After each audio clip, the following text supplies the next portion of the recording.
April 18, 1945, the Rhine Valley, Germany. As dawn broke through a haze of artillery smoke, Oberleutnant Friedrich Weber of the Wehrmacht's 116th Panzer Division studied his maps with trembling hands. He was certain that if his men could hold this position for just 3 more days, they would receive the promised reinforcements that would turn the tide of battle. "The Führer has not abandoned us," Weber assured his weary platoon commanders. "Help is coming." Before we dive into this story, drop a quick hi in the comments and tell me where you're watching from. It really helps support the channel. What Weber couldn't possibly know that morning was that within 72 hours, he and nearly 500,000 of his fellow German soldiers would deliberately abandon their posts, ignore their orders, and trek westward through hostile territory with a single goal: to surrender to American forces rather than face the advancing Soviets from the east. This is the untold story of the greatest mass surrender in modern warfare, and how it revealed the stark realities that propaganda could no longer conceal. The early spring of 1945 had brought more than seasonal change to Germany. The once unstoppable Wehrmacht now faced imminent defeat on 2 fronts. To the east, Marshal Zhukov's Soviet forces were driving relentlessly toward Berlin, while to the west, American and British forces had crossed the Rhine and were pushing deep into Germany's industrial heartland.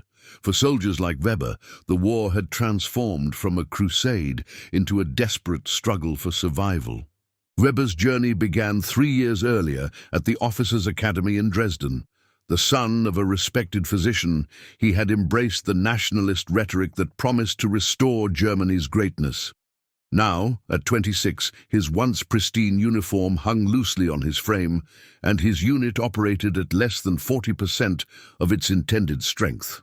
The promised panzer reinforcements existed only on paper. While the Americans they faced seemed to have unlimited resources, "They have more tanks in one division than we have in our entire sector," reported Feldwebel Kurt Altmann, who had returned from a reconnaissance mission. And not the old models either. Brand new Shermans with upgraded guns, plus air support whenever they call for it. Weber nodded grimly. Intelligence reports indicated that American tank production had reached 3,000 units per month by 1944, while Germany struggled to produce 1,500 despite working around the clock. The imbalance was no longer possible to ignore. "What about ammunition?" Weber asked. "The Americans fire artillery like they're afraid of running out of war before they run out of shells." Altmann replied with dark humor. "One position reported counting over 2 Sea-Dow shells in a single hour. That's more than we've been allocated for the entire week." This wasn't mere battlefield impressions. By 1945, American factories were producing 4 million rounds of artillery ammunition monthly, compared to Germany's 1-2 million.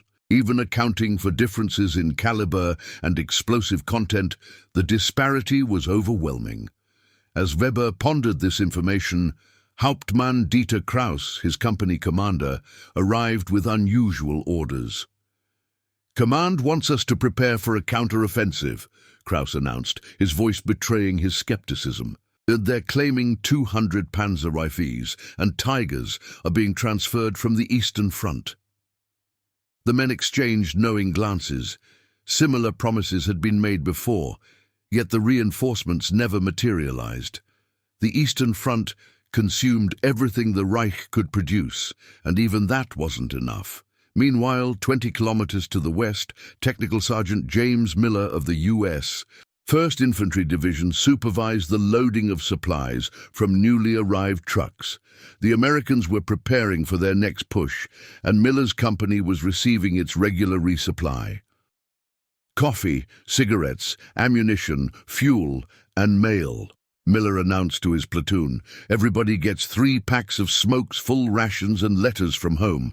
Private Tony Gennaro grinned as he tore open a package. "My mum sent cookies again. Enough for everybody." Such scenes were common throughout the American lines.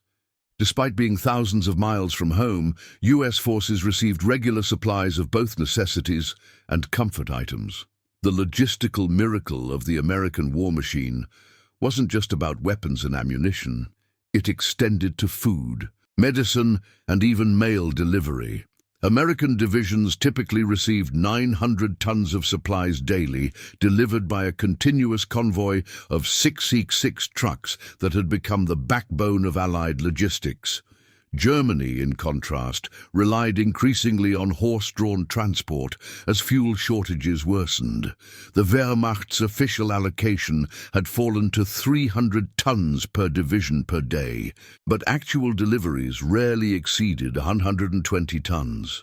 This disparity wasn't lost on Captain Robert Thompson, an intelligence officer with the 1st Infantry Division, who was debriefing a recently captured German lieutenant. "Your men surrendered with almost no resistance," Thompson remarked, reviewing his notes. "Why?" The German officer, Lieutenant Hans Müller of the 276th Infantry Division, straightened his shoulders defensively. "We had been without proper rations for 2 weeks, no ammunition resupply for 10 days. Half my men had dysentery from contaminated water."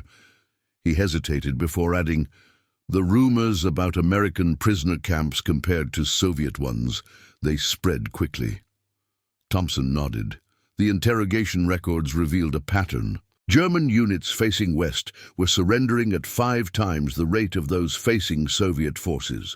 While professional duty and fear of reprisals against families still kept many fighting, the calculated choice had become increasingly clear: survive the war by surrendering to Americans, or face uncertain fate in Soviet hands. "What rumors specifically?" Thompson asked. "That American prisoners get proper food, medical care, and aren't forced on death marches," Müller replied. "That they follow the Geneva Convention." He lowered his voice. "We heard about Nemmersdorf."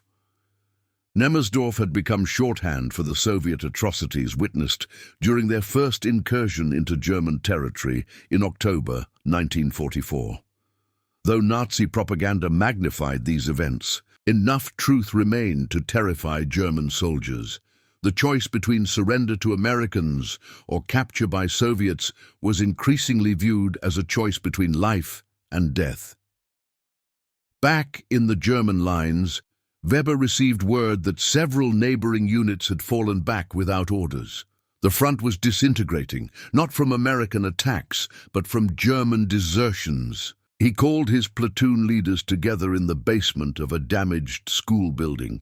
"Command is threatening court-martials for any unauthorized withdrawals," Weber informed them. "The orders are to hold this position at all costs." Feldwebel Jürgen Meyer, a veteran of 6 years who had fought from Poland to Stalingrad before being transferred west, spoke up. "With respect, Herr Oberleutnant, the men are talking. They know the war is lost. They've seen the American prisoners we've captured, well-fed, confident, equipped with everything from proper boots to chocolate bars. Our duty remains the same," Weber insisted, though his voice lacked conviction. "Duty to whom?" Meyer asked quietly. "Germany will need living sons after this war ends, not more dead heroes." That night, Weber couldn't sleep. He reviewed his military oath, his responsibility to his men, and the increasingly delusional orders coming from high command. Reports indicated that in the American POW camps, German prisoners received rations of 2 Nährsäuren calories daily, medical attention, and protection under the Geneva Convention. The contrast with stories from the Eastern Front couldn't be starker. At 0300 hours, Weber was awakened by his radio man, who reported that the neighboring regiment had abandoned their positions. The American forces would soon outflank them. Weber made his decision. "Prepare the men to move out," he ordered. "We're falling back to defensive positions near Heidenheim." But Heidenheim lay to the west, directly toward American lines, not east toward the German rear. The radio man noted the discrepancy, but said nothing. Everyone understood. By dawn, Weber's unit was moving west in loose formation, joined by stragglers from other units. They weren't alone. Across a 150-kilometer front, similar scenes were unfolding as German discipline collapsed under the weight of reality. Major General William Simpson of the U.S. Ninth Army observed the phenomenon from his headquarters. His forces were encountering minimal resistance in some sectors, while in others, German troops were actually advancing toward American lines, with white flags clearly visible. "I've never seen anything like it," Simpson remarked to his staff. "We've got German units practically lining up to surrender. Artillery positions abandoned with functional guns, ammunition dumps left intact." The intelligence officer provided context. "Sir, we've processed over 30 Ayuzuzeran POWs in the past week alone. Interrogations reveal they're specifically seeking American capture. Many report marching for days, avoiding Soviet lines to reach us." This wasn't happenstance. By April 1945, German military intelligence had compiled detailed maps showing which sectors were held by American versus Soviet forces. These maps circulated unofficially among German units, guiding their retreat and surrender decisions. The story of Hauptmann Werner Pluskat illustrated this dynamic perfectly. Pluskat, commanding an artillery battery near Frankfurt, received orders to reposition facing Soviet advances. Instead, he led his men on a 3-day journey westward, eventually surrendering his entire unit and equipment to American forces near Wiesbaden. During his initial interrogation, Pluskat was surprisingly forthright. "We had 3 choices," he explained to the American captain. "Die meaninglessly for a lost cause, face Soviet captivity, or surrender to Americans."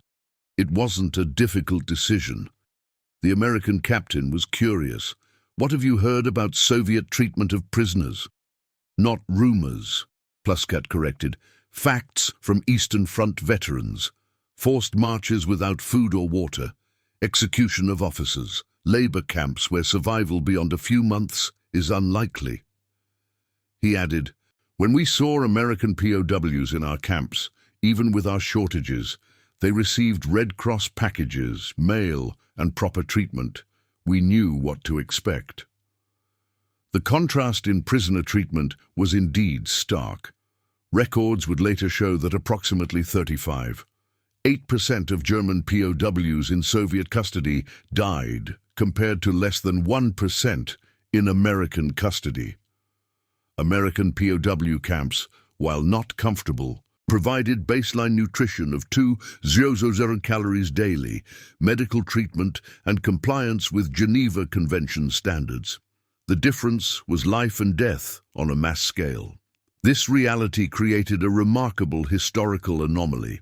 A mass movement of enemy combatants, not away from opposing forces, but toward them. Military historians would later identify this as perhaps the only instance in modern warfare where soldiers actively sought capture by enemy forces as a strategic survival choice. Captain Miller witnessed this firsthand when his company encountered an intact German motorized unit near Kassel. Rather than engage, the German commander approached under a white flag. "They're surrendering," Miller's lieutenant asked incredulously. "They outnumber us."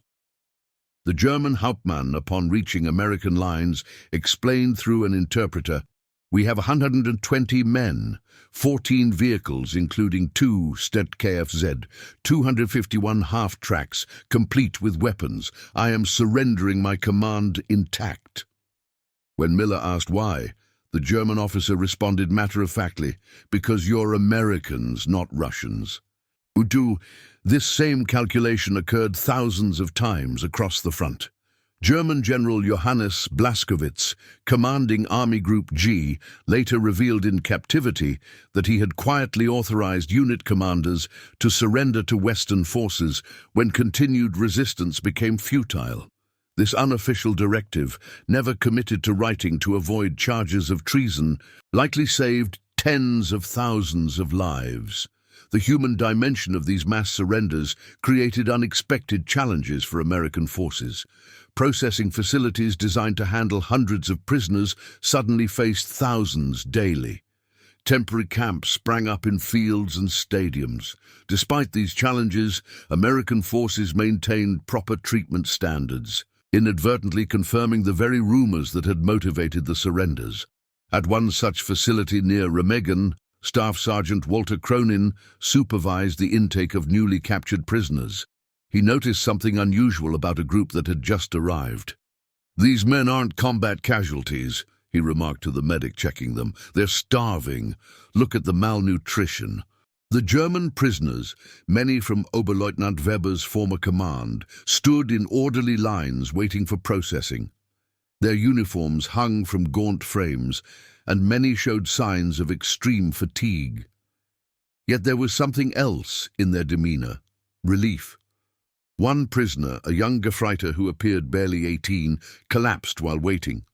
When Cronin helped him to the medical tent, the young soldier gripped his arm. "Danke," he whispered. "My commander told us Americans would shoot us all, but we heard differently from others who escaped the Eastern Front." The medical officer examining the young soldier was blunt in his assessment. "This boy has a BMI of approximately 16, severe malnutrition. He's been on starvation rations for months." Records would later show that by early 1945, German frontline rations had fallen to approximately 100 calories daily, less than half the American standard of 400 calories.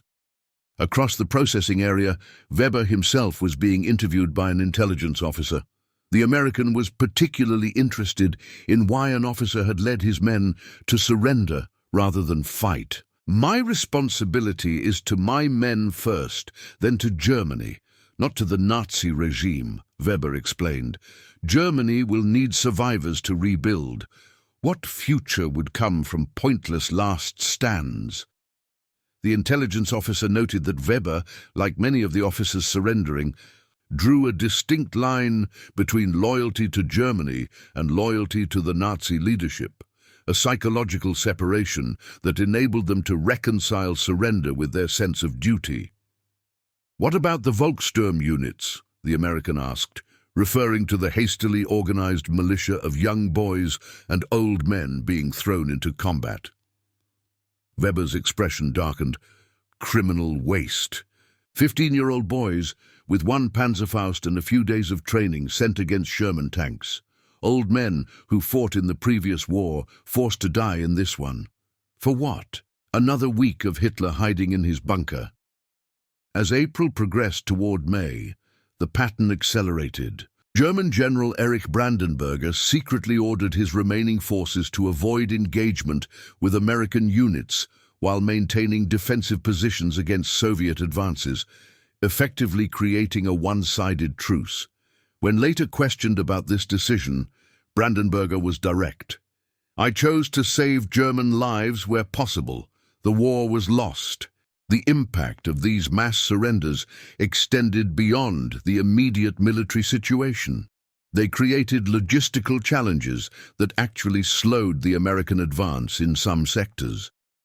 General Omar Bradley later noted in his memoirs, "We faced the unique problem of advancing too quickly and generating more prisoners than we could properly process."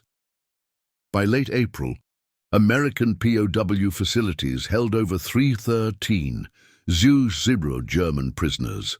By the time Germany officially surrendered on May 8th, that number would swell to more than 500 on the Western Front alone. Many of these were not captured in combat, but had voluntarily sought American captivity. Private Tony Gennaro, now assigned to guard duty at a POW facility, was surprised by the behavior of the German prisoners. "They follow orders better than some of our guys," he observed to a fellow guard, "and they keep thanking us.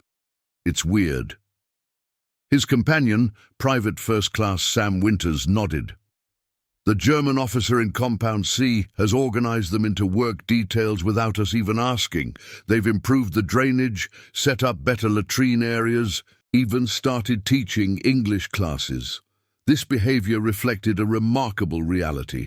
For many German soldiers, American POW camps represented not defeat, but salvation.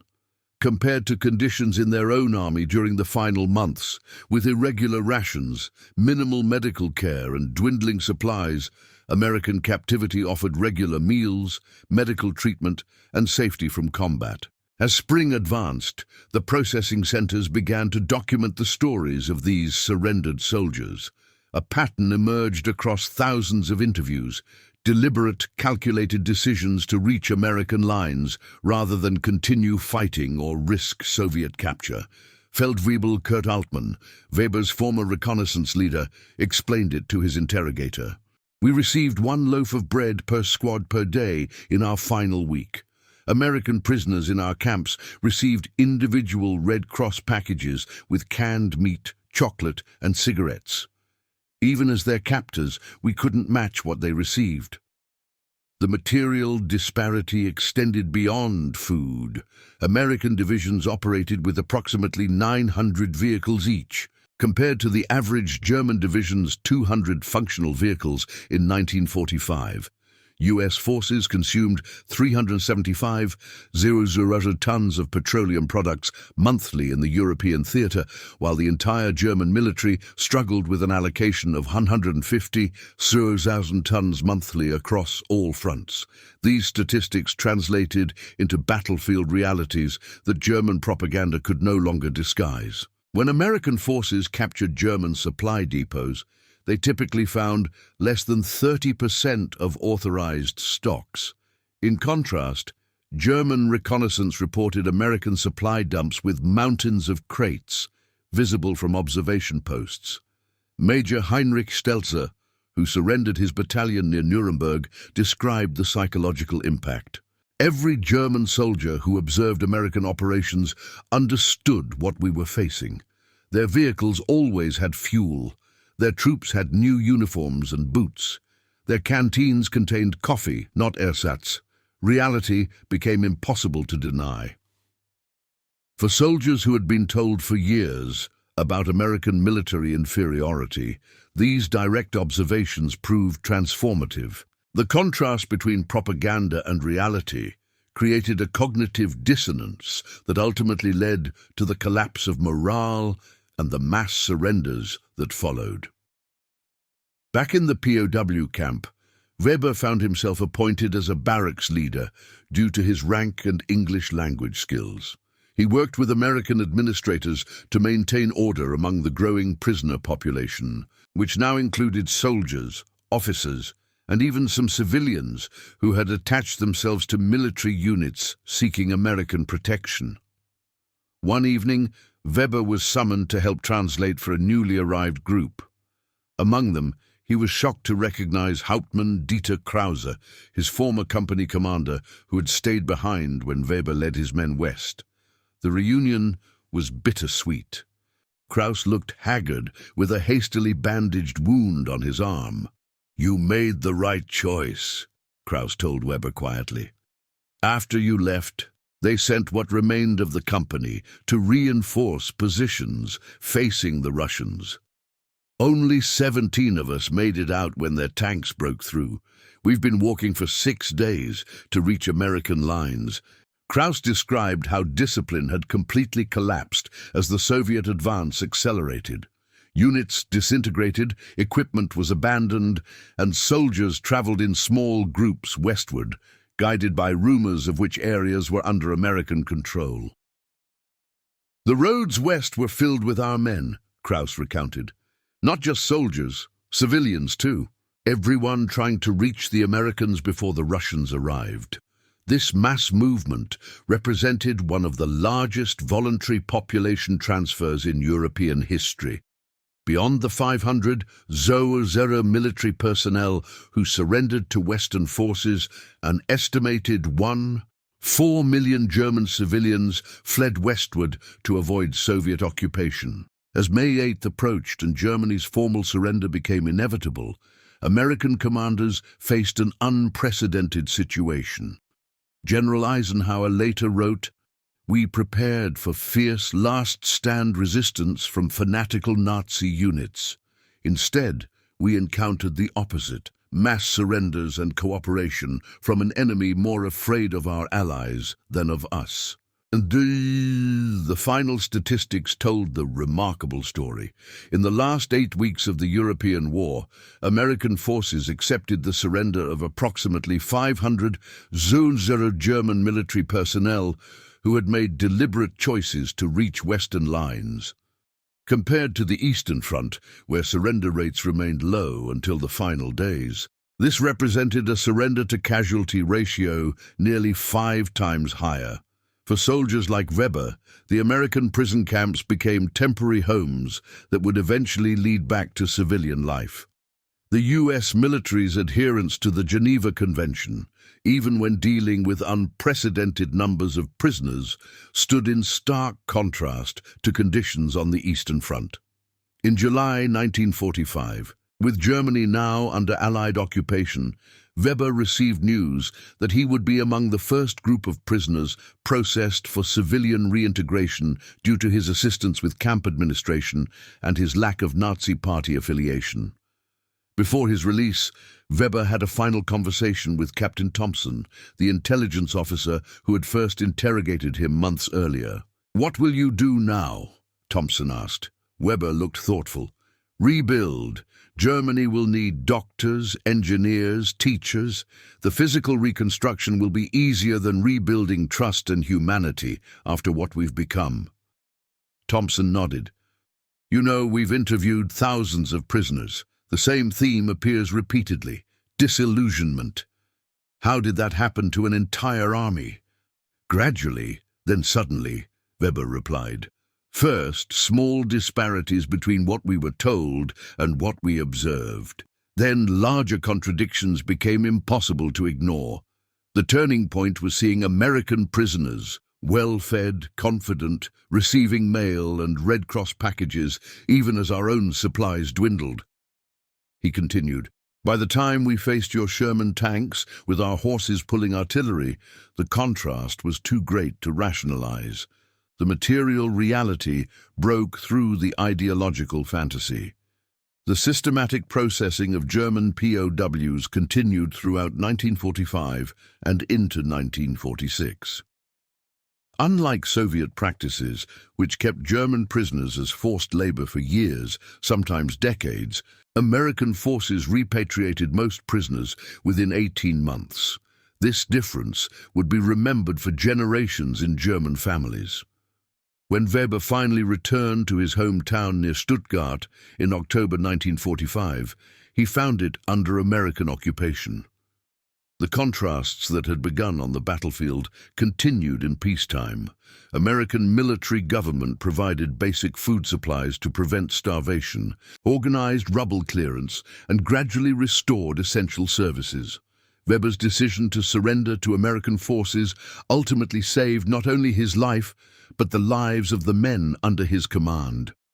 Of the soldiers from his original company who had been transferred to the Eastern Front, only 11 of 142 eventually returned from Soviet captivity, most not until 1949. The mass surrender of German forces to Americans in those final weeks represented more than a military calculation. It was a human one. Faced with overwhelming material evidence that contradicted years of propaganda, these soldiers made rational choices based on survival and observable reality. The 500 who surrendered to American forces became part of the foundation of post-war Germany. Their experiences in American captivity, humane treatment, exposure to democratic values, and relatively quick repatriation contributed to Germany's successful reconstruction and eventual reintegration into Western society. For Friedrich Weber, who later completed medical school following his father's path, the experience provided a lifelong lesson about the relationship between material reality and ideological claims. In 1965, now a respected physician, he was interviewed for a historical archive about his wartime experiences. "What I remember most clearly," he reflected, was the moment I realized that everything we had been told about American weakness was a lie. It wasn't their weapons that ultimately defeated us, though they were superior. It was the collapse of our beliefs when confronted with irrefutable evidence that could no longer be explained away. The story of these mass surrenders offers a powerful historical lesson. Propaganda cannot indefinitely sustain itself against observable reality. When the gap between official narrative and lived experience grows too large, even the most disciplined military structures eventually collapse. For the 500 Zhuzhou German soldiers who chose American captivity, this collapse represented salvation rather than defeat. Their collective decision, replicated hundreds of thousands of times in individual choices across the Western Front, stands as one of the most remarkable yet understudied aspects of the war's final chapter, and that concludes our story. If you made it this far, please share your thoughts in the comments. What part of this historical account surprised you most? Don't forget to subscribe for more untold stories from World War II and check out the video on screen for another incredible tale from history. Until next time,